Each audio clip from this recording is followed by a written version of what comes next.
La crise sanitaire du Covid-19 continue de peser lourdement sur des familles en Côte d'Ivoire, avec l'arrêt de plusieurs activités pour les entrepreneurs, le chômage technique et le licenciement pour les travailleurs du secteur privé.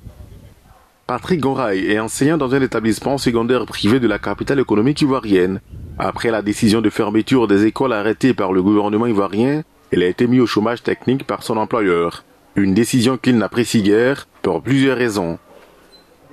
On remplace un peu madame, elle est au travail et nous on est à la maison.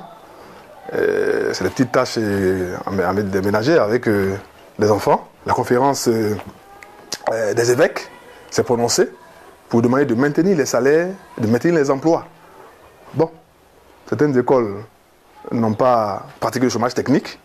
Par contre, là où je suis, ça a été le cas.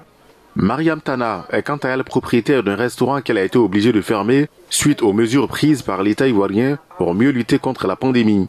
Un moment qui l'a contraint à tendre la main aux autres.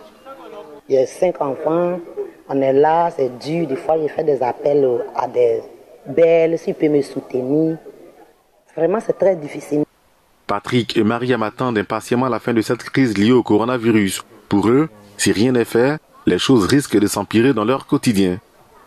Et quand quelqu'un a dans la tête qu'il va percevoir le tiers du salaire, évidemment, on est stressé parce qu'il faut s'occuper des enfants. Il faut, même si les factures ont été différées, il faut mettre de l'argent de côté pour pouvoir payer les différentes factures. Il faut payer l'abonnement des chaînes cryptées. Les propriétaires des magasins, vraiment, c'est difficile.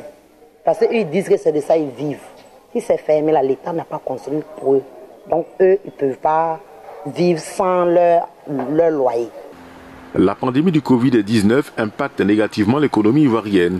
C'est pourquoi le président de la République a pris d'importantes mesures pour la reprise progressive des activités, notamment la réouverture de certains espaces et établissements scolaires à l'intérieur du pays.